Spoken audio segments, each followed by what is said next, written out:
Today, I want to show you guys how to install coilovers on your ND Miata. Now, there are lots of different options available for the ND chassis. I decided to go with the Meister R GT1 series. This is the standard version, not the Club Race. These are fully adjustable coilovers, and they come pre-assembled with brand new top hats.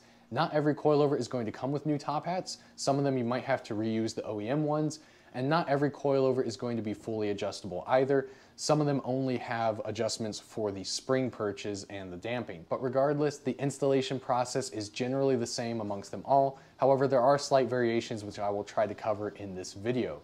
So without further ado, let's go ahead and get started. So starting with the front half of the car, one of the first things we want to do is unbolt the sway bar end link on both sides. We do this so that way we have more freedom when moving the suspension up and down to get the coilovers in and out. It also allows us to move one side independent from the other. There's a single 14mm nut on both sides of the end link, holding it onto the lower control arm and the sway bar itself. I found it's easiest to remove the nut holding the end link onto the lower control arm versus the one on the sway bar itself. Just undo that all the way and then push the end link out of the way. Next, we need to remove these two 12mm bolts holding on the ABS wire and the brake line. We remove these so that these lines don't prevent us from pulling the suspension out and allowing us to get the coilovers in and out. You'll see what I mean later. Now remove the 17mm nut and bolt for the bottom shock absorber mount. You'll probably have to apply upward or downward force on the suspension to align the holes on the control arm and the shock mount while wiggling the bolt free. Then loosen the three 14mm nuts for the top hat. I like to leave a few of the threads engaged to support the weight of the spring and shock while we continue working. Finally, remove the two 17mm upper control arm bolts. This is where it's helpful to have a friend. Take the top hat nuts off all the way and carefully lower the shock and spring down. Swing that top hat towards you once it clears the fender and then pull it out free from the car. Now when it comes to removing the shock absorber assembly from the rear of the car, it's pretty much the same process as what we did on the front, except there's no control arms that we need to unbolt in order to get the shock absorber out. However, one thing we want to do, and this is important if we are significantly changing the ride height of the vehicle, and that is loosening as many of the bolts for the 5 suspension links as we can. The reason for this is that these bushings flex as the suspension moves up and down. If we do not loosen these bolts to release tension on these bushings, what happens is if we change the ride height of the car, this arm here and this one and this one and the other two down there are going to be sitting at different angles than they were before. If we don't loosen these, what essentially we're doing is pre-flexing the bushings, and that's going to put extra stress on them and can lead to premature wear and deterioration. So by loosening the bolt here, there's no pre-tension on them. They're in the proper orientation whenever we get that ride height finalized. We do not want to torque these bolts down until that ride height is final, and we want to torque them down at the final ride height to ensure that they are clocked or set in the right orientation. I'll make sure to include the process of torquing these bolts down at the final ride height as well as the torque specs. So we are going to loosen all of these bolts. The only ones we will not touch is the bolt on the body down there and there, because those two are alignment bolts. Anytime you change your ride height, you want to get an alignment done. I'm going to do that as well. So the alignment guy is going to take care of those two. The other one that I'm not going to touch, there's 3 in total, is the one right down there. Only because with the orientation that it sits at, it's going to be virtually impossible to get a torque wrench on there. So I'd rather just leave it as is and kind of hope that it settles into place after some driving. But of course, if you are able to get tools on that bolt, you definitely want to loosen that one as well. So essentially you want to take your 17mm socket or wrench and loosen up each of these bolts. Just a few turns, but keep them still in place where they're at. We don't want to take it apart completely. Once we've done that, we want to remove the nut for the sway bar end link. Again, I'm going to use the one that's down here on this suspension link instead of the one that's on the sway bar itself. Then remove the 17mm bolt at the bottom of the shock absorber assembly, and then you want to remove the 14mm nuts for each shock and spring top hat. These are located in the trunk behind the trunk carpeting and that metal shield that protects the fuel filler pipes. Once you've gotten all the nuts and bolts removed for the sway bar end links and the shock assembly itself, we can go ahead and pivot this down. You want to push the assembly forward, let it drop in between the suspension arms, and then pull it straight out. So now that we've gotten this far, it's time to put the new coilovers on the car. Now these do come fully assembled from Meister R. Not every coil is going to be like that. For example, Öhlins do not usually come with top hats unless you purchase them that way. So for those, you might have to install the original top hat onto those coilovers before installing them. Other coilovers might come fully assembled, but you might have to do some adjusting or tightening. Now, Meister R says that these are ready to be put on the car straight out of the box. However, we are not going to do that. We are going to do some adjustments to try and maximize the performance and ride comfort that we can get out of them. And so one of the things that we are going to do is set the bump stop height. This means adjusting the coilover length so that the bump stop is fully compressed just before the tire would make contact with the body of the car to prevent smashing our tires into the fenders and help maximize the amount of suspension travel that we can get. Depending on your wheel and tire setup, as well as if you run spacers or not, which I do, that can change at what point in the compression of this shock absorber does the top of the tire hit the fender. Now, if your coilovers are not a two-piece design like this with the threaded bodies where you can adjust this cup, if they're like the Flying Miata VMAX where it's a single piece design, you don't need to do this step. In fact, you actually can't do this step because they're already set for you. Because these have a two-piece design, we want to do this extra step. And this bottom cup here, a lot of folks think it is to set the ride height of the coilover. It's actually not. It's to set this bump stop height because this will adjust the overall height of the coilover assembly. And then we're going to use these spring perches here to adjust the ride height. Using the coilover length as it came from the manufacturer as a starting point, all we need to do to set the bump stop height is remove the springs from the coilovers on one side, front and rear. Once we set the bump stop height on one side, we can duplicate that coilover length for the other side without taking those springs off, just by adjusting the bottom cup. Start by twisting the damping knob to its softest setting and then remove it with a 14mm wrench. Now take the preload off the spring until it wiggles freely, using the supplied spanner wrenches to hold the spring perch while turning the locking collar clockwise, then twist both of them down the coilover body until there's no spring preload. Now it is safe to remove the 17mm nut holding the top hat onto the coilover. Slide the wrench around the nut and then take a 5mm Allen key to keep the center shaft from spinning. Remove the nut and disassemble the coilover. Remember the order that everything goes so it can be put back together properly. Now we just need to leave the bump stop on the coilover and put the top hat back into place.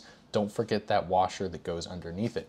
No need to tighten the top nut down all the way, just get it completely threaded on. Now put the coilover back on the car and reinstall the 17mm bolt and nut for the bottom mount and the two 14mm nuts for the top hat. You can either use one hand to hold the coilover steady and the other hand to thread the top nuts on, or use a floor jack to hold the suspension together while you install the top hat nuts. That method can be used for disassembly as well. Finally, reinstall the tire and then use a floor jack to compress the suspension until either the bump stop compresses all the way or the tire makes contact with the body of the car. This will tell us if we need to extend or shorten the length of the coilover body to set our bump stop height. So this is a prime example of why it's important to set that bump stop height. If you can see there, we still have about 1.5 inches or so of suspension travel, maybe even 2 inches with that bump stop fully compressed. And we have the tire tucked in the fender right here. So essentially, if I were to put the coilovers on just like this, if we hit a really hard bump that happened to compress the suspension all the way, the tire would be shot into the fender, well, with probably considerable force and could do some damage. So that's why we want to set that bump stop height, so that way we're hitting the bump stop when the wheel is pretty much in this position here. Now with the spring on, chances are you're not going to be hitting that bump stop very much because that's going to take a lot of compressive force. But of course, it is always possible. Because the tire was touching the fender before the bump stop was even engaged, I need to extend the length of the coilover body or thread it out from the bottom cup. Do the opposite if you are compressing your bump stop well before the tire makes contact with the body of your car. To adjust the coilover length, loosen the bottom locking collar by turning it counterclockwise when looking from above. And you can actually just turn the coilover body by hand to thread it in or out of the bottom cup. No need to remove it at this point. After adjusting the bump stop height, which may take a few attempts to get right, this is what it should look like. Notice how the bump stop is completely compressed before the tire makes contact with the body of the car. You'll know that the bump stop is completely compressed because you'll see the car lift off the jack stand whenever you compress the suspension. Now that the rear bump stop height is set, we need to go ahead and repeat this process for one of the coilovers for the front of the car. Before you remove those coilovers and reassemble them, you want to go ahead and tighten the bottom locking collar as much as you can. That way we don't mess up any of the adjustments that we just made, and it's easier to tighten those collars while the coilovers are on the car. Once you've done that, go ahead and take those two coilovers off and reassemble all of the pieces. You want to set the spring preload to match what the other two coilovers that we have not adjusted is set to. So use a ruler to measure that spring length and set it the exact same, or set it to whatever your coilover manufacturer recommends. This will be our starting point, and then we're going to adjust the spring preload later to set the final ride height of the car. Now, I'm willing to bet that a lot of you have been taught that adding or subtracting spring preload is going to change the stiffness of your suspension. That's not the case, because once the weight of the vehicle is on the suspension, your springs are going to compress to the same length no matter how much preload you set. So if you put additional preload on it, you're essentially moving the bottom mounting point for the spring up the coilover body, so that's going to increase our ride height. Likewise, if you take preload out, you're essentially moving the bottom mounting point of the spring lower down on the coilover body, so your car is going to sit lower. I'm going to create another video that goes further into this topic and a few others, but before that one comes out, go ahead and check out the other videos and article that I linked in the description below that go over this topic and a few others if you want to learn more. So again, set your spring preload to match whatever it came out of the box or what your coilover manufacturer recommends. Make sure both the front are the same and then both of the rear are the same. It's okay if it's different front to back. The last thing we need to do before installing the coilovers on the car is set the bump stop height for the other two coilovers that we have not adjusted yet.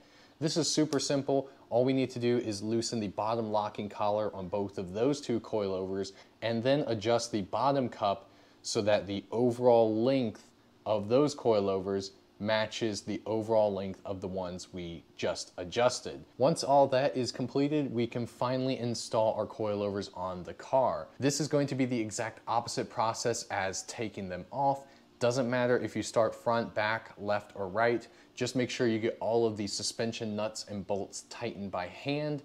Do not torque them yet, we're going to do that later. After getting the coilovers and the suspension back together, go ahead and get your wheels and tires on the car, and then we want to lower it down for the first time to see where the ride height is initially. Once the car is on the ground, roll it back and forth a little bit to help everything settle in, especially if you had the parking brake on. If you're happy with the ride height as it sits now, take a ruler and measure the distance from the center of the hub straight up to the fender. Do this on all four corners and record those measurements, and then skip to this part in the video where I explain how to torque all of the suspension bolts. If you do want to adjust your ride height, then go ahead and get the car back in the air and remove the wheels and tires. You're going to want to add some preload to the springs if you want to raise the ride height from where it was before. Likewise, you want to take some preload out of the springs if you want to lower the ride height from where it was before. Just make sure you have at least 1 or 2 millimeters of it, so that way there's no point in the suspension travel where the spring becomes unloaded. This could have negative consequences on your handling and your ride quality. One trick, or actually 2 tricks I commonly use, is I will measure this hub to fender distance before starting this adjustment, so that way I have an idea of how much I want to adjust the springs in order to get that ride height where I want it. Additionally, I do usually adjust one side, get it right where I want it to, and then I'll measure the spring, the threads, all of these different parameters of the coilover, and I'll copy those measurements for the other side, so that way I don't have to make as many adjustments over there. Just like adjusting the bump stop height, inevitably it's gonna take a few tries to get it just right, so you're gonna have to put the car up and down a few times. But once you are happy with that ride height, you want to take a final measurement of the hub to fender distance and write that down. We're gonna use this to torque the suspension bolts properly. Speaking of, that's actually the next step. So we want to get the car in the air one more time, remove the wheels and tires, and then take a floor jack and place it under the suspension and raise it until that hub to fender distance is the same as the measurement we just took, or at least as close as you can get it. This will simulate the static ride height on that corner, so that way all of the suspension components are in the proper orientation when you torque the bolts. You're gonna have to do this on each corner of the suspension. Doesn't really matter if you start at the front, the back, the left, or the right. Just make sure you go one by one through all the corners and do this process. Here are the torque specs for the front suspension pieces. And here are the torque specs for the rear suspension pieces.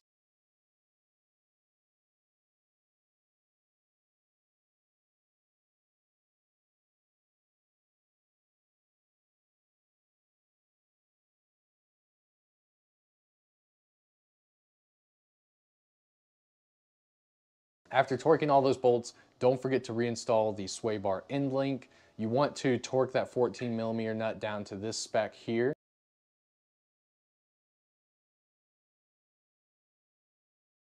Or at least as tight as you can by hand, because sometimes that center shaft of the end link does spin and it won't really allow you to get a torque wrench on there. Lastly, I would double check all of the coilovers to ensure that the locking collars are as tight as you can get by hand. Same thing with the shaft nut at the top. Now, Meister R doesn't have a torque spec for these. They told me actually just to get them as tight as I can by hand. It won't damage anything and it will be sufficient.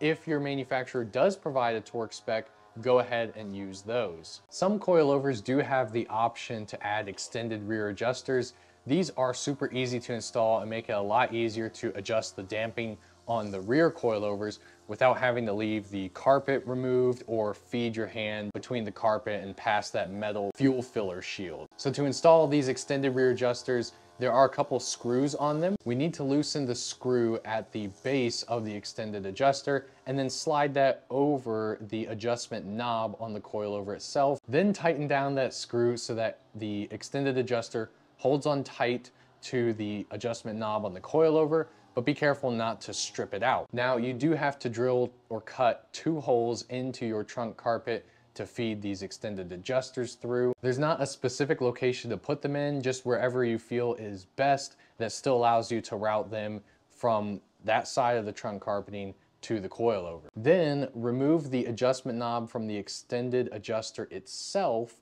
and feed that cable through the trunk carpet holes that you just drilled or cut. At this point, I would go ahead and rotate both of the cables, make sure that they operate properly, and then slide that adjustment knob back on and tighten it down. When it comes to adjusting the damping of the coilovers, most of them you turn it clockwise to stiffen them up and then counterclockwise to loosen it.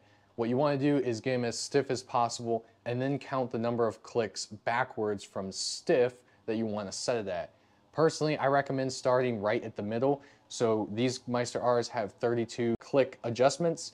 I will start at position 16 from full stiff, and then I will try to go more soft, more firm, and just experiment with it over time to see where the ideal balance is for you, depending on how you drive the car and what roads you're driving on. So after you've done all this, you've gotten the coilovers adjusted, you've got all the suspension bolts torqued, it's time to put the wheels back on for the last time, lower the car, and take it for a test drive. Listen carefully for any weird noises that your suspension might make. That would be indicative of something not installed properly or not tightened all the way. So make sure you watch for that over the next couple days. And you might want to check the suspension bolts after a couple hundred miles of driving just to ensure that everything is still tight. But that is pretty much how you properly install coilovers on your ND Miata. I hope you guys found this video helpful. I tried to include as much information as I could. I know it's packed with a lot of stuff, so please let me know down in the comments. Send me an email or a DM on Instagram if there's anything that you're unsure about or unclear of, and I'll be sure to reach back out to you and help out as best I can. Again, I want to thank you guys so much for watching this video. I hope you found it helpful and enjoyed it. If you did, make sure to give it a thumbs up and subscribe to the channel to keep up with all the latest videos that I put out. And I can't wait to see you in the next one.